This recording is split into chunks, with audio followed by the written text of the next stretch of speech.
जय हिंद दोस्तों। कुछ चीजें अभी भी कंसर्निंग है, लोग अभी भी सीखे नहीं है ये बात कि अगर आप अत्याचार करते चले जाएंगे या फिर आप जबरदस्ती की लस्सी घोलते रहेंगे या फिर आप हेट फैलाते रहेंगे, अल्टीमेटली जो युवा है वो कहीं ना कहीं जाग जाएगा और फिर वो जब जागेगा तो बहुत सारी चीजें डिसमेंटल कर देता है। इसके अंदर सिर्फ एक इधर उधर का रेजिग्नेशन नहीं आता है, इसके अंदर एक ट्रेंड सामने आता है। फॉर एग्जाम्पल, अगर आप किसी को जबरदस्ती डीमीन करते चले जाओगे विदाउट एनी रीजन, ट्रोलिंग करते रहोगे, जैसे कि रामायण के साथ आजकल हो रहा है। अभी उसका ट्रेलर आया भी नहीं है, किसी ने देखा भी नहीं है, लेकिन बहुत सारी नेगेटिविटी उसको हो रही है। जब आप देखोगे तो ये जितने भी हैंडल्स हैं इनके 500 200 150 ऐसे जो होंगे फॉलोअर्स होंगे, और एट द सेम टाइम जो ये फॉलोअर्स होंगे ये कुछ भी एक्स्ट्रा नहीं कर रहे होंगे इधर उधर, सिवाय इस तरीके की बदतमीजी, इस तरीके की डीमीनिंग करना। साथ साथ में ये ब्लू टिक मार्क भी खरीद लेते हैं। तो बड़ा फोकस तरीके से ये फैलाए जा रहे हैं, जितनी भी नेगेटिविटी फैला सकते हैं। ठीक है, बट इनको छोड़ते हैं आगे। आज हम बात करते हैं कि कैसे बॉक्स ऑफिस ने थोड़ा सा कमाल दिखाया है। आज शॉर्ट में रखेंगे और सारी अच्छी अच्छी बातें करेंगे। जैसे वेलकम टू द जंगल का डे 31 है और इसने 15 लाख रुपए का बिजनेस करके 140 क्रॉस कर लिया और 196.25 क्रॉस जो है इसका वर्ल्ड वाइड कलेक्शन है। ये आखिरी बार मैं कवर कर रहा हूँ, ये 200 की उम्मीद थी वो नहीं कर पाएगी। अल्फा शायद एक आधा दिन हम और कवर कर सकते हैं, उसका रीजन आपको समझ में आ जाएगा। डे 24 है और आज ये 10 लाख का बिजनेस करके 59.25 क्रॉस पे, और जो वर्ल्ड वाइड टोटल है वो 99 है। तो शायद जस्ट अबाउट 100 ये कर जाए, और 100 अगर करेगी तो ऐसे भी कोई भी वायरएफ की स्पाई यूनिवर्स की पिक्चर नहीं होगी जिसने 100 करोड़ नहीं किया। बट ये टेक्निकली तो लोगों की नज़र में फ्लॉप कहलाएगी, लेकिन ये फ्लॉप है नहीं। कमर्शियली अगर देखा जाए इसमें पैसे लूज नहीं करेगा वायरएफ, वो जानना है तो उसका बिजनेस एनालिसिस ऑलरेडी किया हुआ। इवल डेड बर्न डे 17 पे 1 करोड़ रुपए का बिजनेस करके 31 करोड़ पे पहुंच गई है। और जो दूसरी हॉलीवुड पिक्चर है जिसने इसको अच्छा खासा सा कंपटीशन दिया, डे 10 के अंदर 12 करोड़ रुपए का मैसिव बिजनेस करती है। तो कल था टोटल 108 और आज का 12 मिला के 120 करोड़ 120 करोड़ हो चुका है। और लगभग लगभग 145 से 146 करोड़ इसका ग्रॉस लेवल के ऊपर भी हो गया। इंडिया बिजनेस की हम यहाँ बात कर रहे हैं।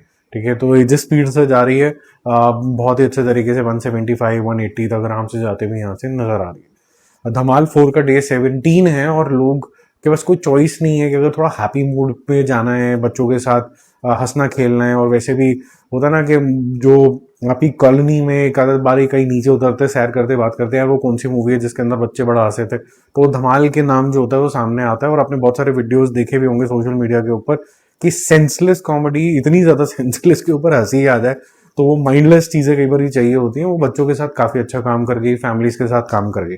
आज किया इसने 7 करोड़ रुपए का मैसिव बिजनेस, कल 5 करोड़ किया था। 151 कल टोटल हो चुका था, 150 करोड़ क्रॉस कर लिया था। 7 और ऐड करके बजा था 158 करोड़ रुपीस, और वर्ल्ड वाइड टोटल लगभग लगभग जो है वो 212 करोड़ रुपए, तो 200 करोड़ से क्रॉस कर चुकी है। तो 2 back to back comedy hit हुई है। तो लोगों का शायद फोकस अब वो डिशुम डिशुम स्लो मोशन से हटके शायद थोड़ा सा कॉमेडी फैमिली पिक्चरों पे भी जाएगा। नहीं तो अभी कॉमेडी में और हॉरर कॉमेडी को मिला के बहुत सारी चीजें बन रही थी।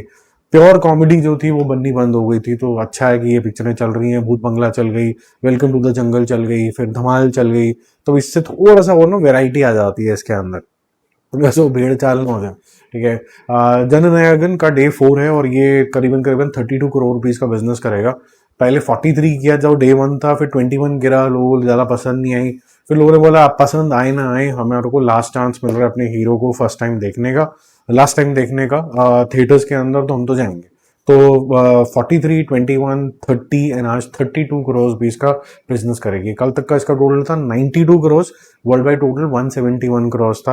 अभी चल रही है तो वर्ल्ड वाइड हम कल डिस्कस करेंगे, जो ऑब्वियसली 200 करोड़ क्रॉस कर जाएगा। 32 करोड़ करके आज ये 124 125 करोड़ पे ऑलरेडी पहुंच गई है। तो फैंटास्टिक कलेक्शन ये इजीली मेरे को लगता है कि जिस स्पीड से जा रही है 200 करोड़ नेट तो ये कर लेगी। 20 वाले टाइप के जोन के अंदर ये जा रही है। तेरा यारू में का डे जो 3 है उसमें हल्का फुल्का सा इंक्रीज है 35 लैक्स का। तो टोटल बिजनेस का 60 लैक्स हो जाता है। द इंडिया स्टोरी जो कि बहुत अच्छी बनी नहीं है, लेकिन इसका जो कॉन्सेप्ट है वो आपको एक बार ही तो हिला देता है, और स्पेसिफिकली जो बच्ची का सीन है वो तो आपको बिल्कुल ही हिला देगा। जिसने नहीं देखी है फिल्म, बाई चांस रिव्यू भी मिस कर दिया है, रिव्यू लाइव है चैनल के ऊपर। जो मिलावटी चीजें हो रही हैं हमारे आसपास, चाहे पेस्टिसाइड्स हो, चाहे मिलावटी पनीर हो, ये दूध हो, उससे क्या कैंसरस चीज़ें होती चली जा रही हैं। और क्योंकि जो बच्चों के जो इनिशियल फॉर्मेशन ईयर्स जिसको बोला जाता है, उसके अंदर बॉडीज इतनी ज़्यादा स्ट्रांग नहीं होती है, कैसे ये और ज़्यादा उनको इम्पैक्ट करता है बच्चों को, पूरी कहानी यहाँ पर दिखाई है। इसका बिजनेस टोटल मिला के 3 दिन के अंदर सिर्फ 65 लाख है, आज 30 लाख का बिजनेस किया है। बट इस स्टोरी को मेरे ख्याल से न्यूज़ चैनल्स जो डॉक्यूमेंट्री बनाते हैं यूट्यूब के ऊपर, बहुत सारे ऐसे यूट्यूबर्स हैं, इंस्टाग्रामर्स हैं, उनको ये तरीके की चीज़ें और आगे लेके जानी चाहिए। और मुझे लगता है कि नेक्स्ट जो अगर कोई रिवोल्ट होना चाहिए गवर्नमेंट के साथ, और गुडनेस के लिए, नहीं कि उनको तंग करना है कुछ, हम अच्छा ही चाहते हैं, तो एजुकेशन जहाँ इतनी इंपॉर्टेंट है यूथ के लिए, उतना ही इंपॉर्टेंट है कि यूथ खा पी क्या रहा है। अगर वो ये सब चीज़ें खा रहा है जो कोई भी पास कर देता है, कहीं भी स्ट्रीट के अंदर कोई भी फूड कॉर्नर है और एक ही जो तलने वाली कढ़ाई होती है उसके अंदर 25 बार चीज़ें तली जा रही हैं, पेस्टिसाइड्स डाल डाल के प्रोडक्शन बढ़ाई जा रही है, या फिर वो इंजेक्शन डाल डाल के एग्स बनाए जा रहे हैं, ये सब चीज़ें अगर हम करते रहेंगे तो जो हमारा यूथ जो है, जिसकी पॉपुलेशन सबसे ज़्यादा है, वो होगी तो सही लेकिन सब बीमार होंगे, वो कंट्रीब्यूट नहीं कर पाएंगे इंडिया की ग्रोथ को। तो ये काफ़ी इंपॉर्टेंट मुद्दा है, ये उठाना चाहिए और स्ट्रिक्ट नॉर्म्स आने चाहिए कि व्हाट वी ईट। बाकी जल्दी मिलते हैं रिव्यूज और अपडेट्स के साथ। जय हिंद।